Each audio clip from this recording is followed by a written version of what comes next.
Oral Presentation Number 2, 1980 to 1990 by Gracie Thompson. The 80s were a time for slap bands, sweating to the oldies with Richard Simmons, and a time where you actually had to leave your house to rent a movie. The 80s also gave us arguably one of the most iconic hairstyles, the mullet. And you know what they say about the mullet. Business in the front, party in the back. There were many notable things that happened during this time period, one of them being in 1986 a disaster struck NASA.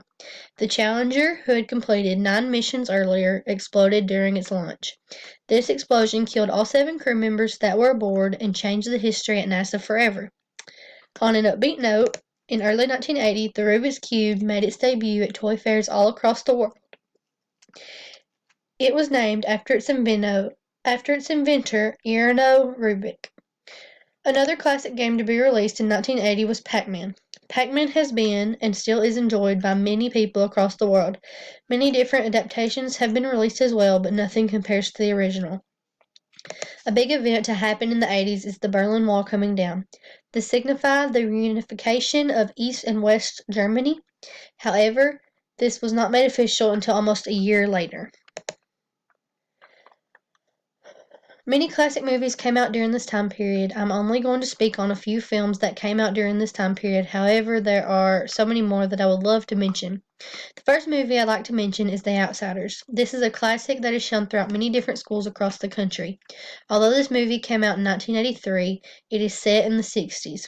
The basic rundown of the movie is a teen gang called the Greasers are always at odds with a rival group called the Socials.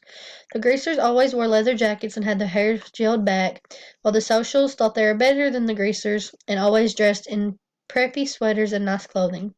In the movie, the Greasers get into a fight with the Socials and one of the Socials end up dead. Now, the Greasers that were involved in a fight have to go into hiding. I'll not go further into the plot as I do not want to give any spoilers, but this is a great movie with many highs and lows as well as many characters the audiences can connect with. This is easily one of the best movies to be released in the 80s. Back to the Future is one of the most beloved movies to come out of the 80s. Released in 1985, this movie is an absolute sci-fi classic. In this movie, Marty McFly is sent back in time into the 50s after an experiment goes crazy. The experiment is performed by his mad scientist friend, Doc Brown. They both travel through time in a modified DeLorean car. While in the 50s, Marty meets the younger version of his parents. He has to make sure that they meet and fall in love in order to save his own life. Other than this, Marty had to return to the future to save Doc's life. This film is filled with drama and hilarity throughout and is still enjoyed, watched, parodied, and quoted today. Taking a darker turn, Friday the 13th, a classic horror movie, was released in 1980. This film is beloved by countless horror movie fanatics. It has also had countless adaptations. In this 1980 film, camp counselors set up a camp on Crystal Lake against the warnings of locals. The lake has a history of murder. The counselors end up being stalked by a brutal serial killer. Pretty in Pink is a classic for any woman who has ever watched this movie. Released in 1986, the film stars the amazing Molly Ringwald, who is the star of many hit films during this time period. Molly plays a character named Andy. Andy is an outcast at her high school. She has few friends beside her old boss at a record store and her eccentric classmate Ducky. In the movie, a rich kid named Blaine asks out Andy. It seems unbelievable for Andy, but she begins to realize that dating someone from a different social clique is not easy. Last but certainly not least is Ferris Bueller's Days Off.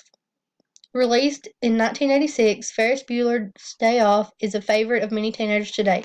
The movie stars Matthew Broderick as Ferris Bueller. He cuts class a lot and always gets away with it. He wants to skip one more time before graduating high school. He calls in sick but ends up driving a Ferrari throughout the streets of Chicago, all while the principal is determined to catch him skipping. This movie is very popular and has been parodied many times in TV. The movie I have chosen to elaborate on during this presentation is The Breakfast Club. The Breakfast Club is a timeless classic that is also relatable and very funny.